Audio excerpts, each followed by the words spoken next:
प्रणाम और हार्दिक अभिनंदन। स्वागत है आपका भी शांति दर्शन के मंच पर, जहां आप सुन रहे हैं महाभारत काल की कुछ अनसुनी और कुछ कम सुनी कहानियां। चैनल के दृष्टा हैं MIT पुणे ग्रुप के संस्थापक, विश्व शांति स्तूप के रचयिता, विश्वधर्मी प्रोफेसर डॉक्टर विश्वनाथ कराड़।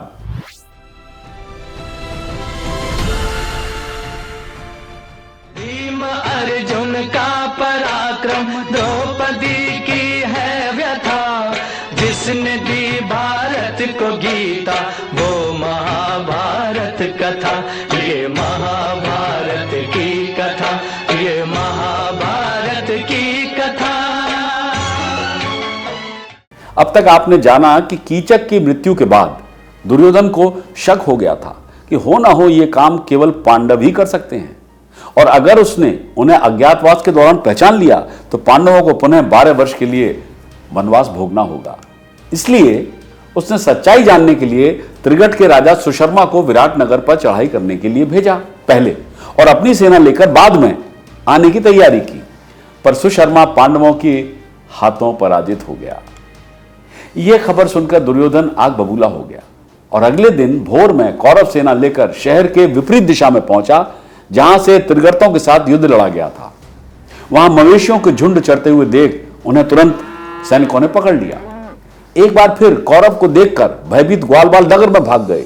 वे सुरक्षा की गुहार लगाते हुए शाही दरबार की ओर दौड़े।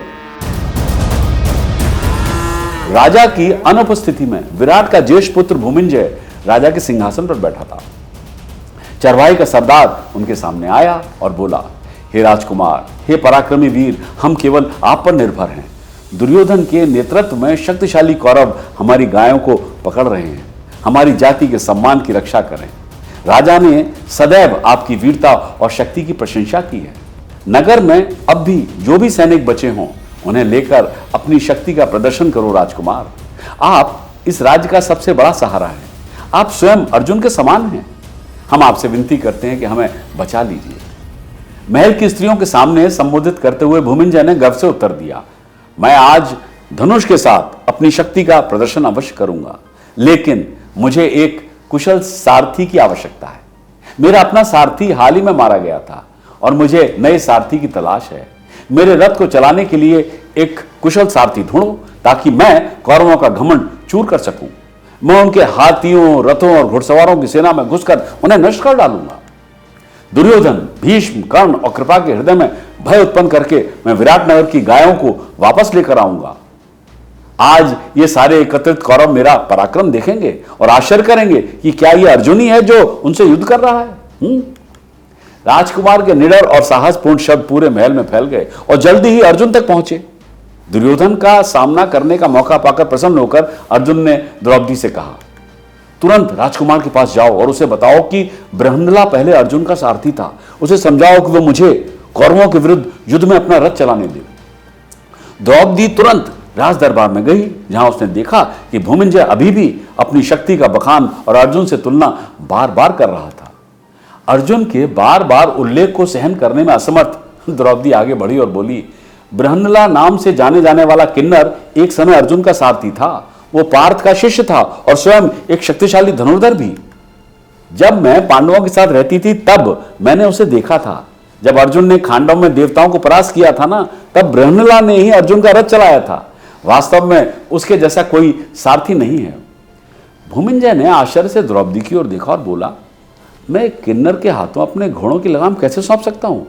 द्रौपदी ने कहा, अपनी बहन से पूछिए, वो निश्चित रूप से आपकी आज्ञा का पालन करेगा। उसे शामिल करने में संकोच न करें राजकुमार। बृहन्नला को अपना सारथी बनाकर आप निसंदेह कौरवों को परास्त कर पाएंगे और मवेशियों को बचा लेंगे। फिर सशंकित राजकुमार अपनी बहन उत्तरा की ओर मुड़ा और बोला, तुरंत जाओ और बृहन्नला को लेकर आओ। विराट की बेटी ने सिर हिलाया और वो दरबार से चली गई। वो कमल नेत्र कन्या, मोतियों से सुशोभित, स्वयं लक्ष्मी के समान सुंदर थी। वो नृत्य कक्ष की ओर दौड़ी। जैसे जैसे वो तेजी से आगे बढ़ रही थी, उसके सुनहरे आभूषण झंझना रहे थे।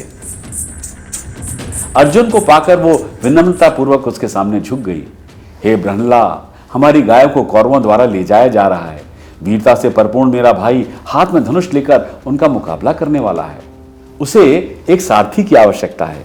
सरेंद्री ने उसे बताया कि तुमने पहले अर्जुन का रथ चलाया था उसने कहा कि घोड़ों को नियंत्रित करने और रथ चलाने की कला में तुम्हारे बराबर कोई नहीं है, इसलिए हे बृहन्ला राजकुमार का सारथी बनो, तेजी से जाओ, यह समय खोने के लिए नहीं है।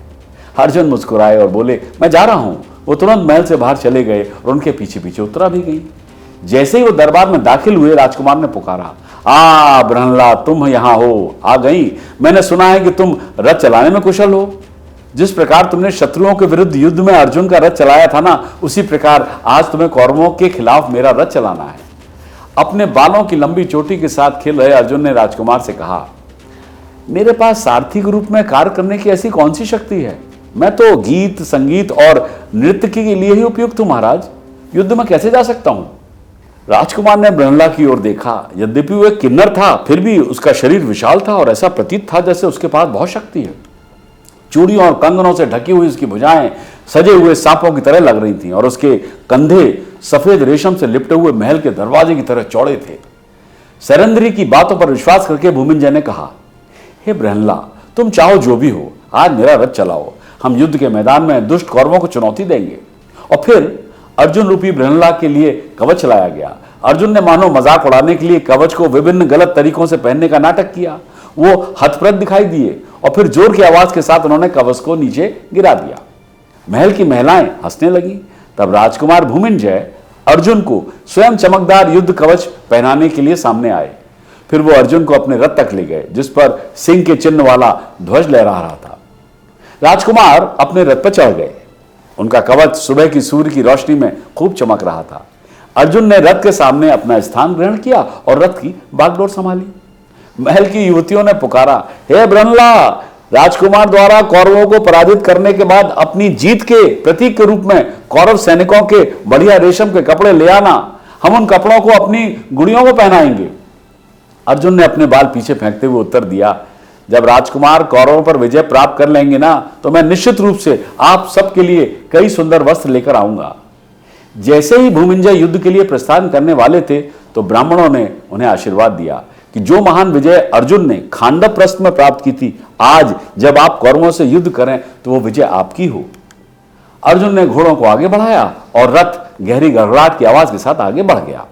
अर्जुन द्वारा निर्देशित रथ के घोड़े सोने के हार, चांदी के कवच से सजाए गए थे। वे हवा में उड़ते हुए प्रतीत हो रहे थे। कुछ ही देर में रथ को अर्जुन ने कौरवों से कुछ दूरी पर रोक दिया। वे उस शमशान भूमि से अधिक दूर नहीं थे जहां पांडवों ने अपने हथियार छिपाए थे, जो मैंने आपको पिछले कुछ एपिसोड्स में भी बताया था। राजकुमार और अर्जुन दूर से कुरु सेना को देख रहे थे। ऐसा लग रहा था जैसे सामने कोई विशाल समुद्र हो या आसमान में ऊंचे ऊंचे पेड़ों का जंगल घूम रहा हो। कौरव सेना द्वारा उड़ाई गई धूल एक विशाल बादल के रूप में उठी, जिसने सूर्य को भी ढक दिया। राजकुमार भूमिंजय का मुंह खुला का खुला रह गया। इतनी बड़ी सेना उसने कभी नहीं देखी थी। उसके रोंगटे खड़े हो गए और उसने अपना धनुष गिरा दिया।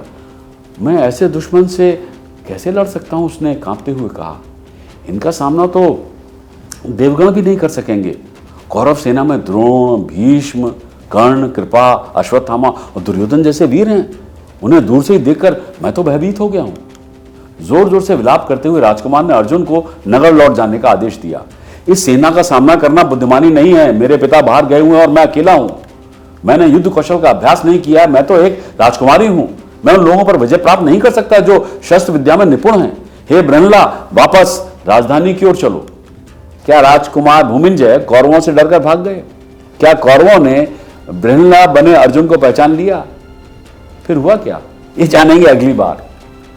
तब तक के लिए सब्सक्राइब कीजिए, शेयर कीजिए और जुड़े रहिए विश्व शांति दर्शन के साथ। और यूं ही सुनते रहिए महाभारत काल की कुछ अनसुनी और कुछ कम सुनी कहानियां।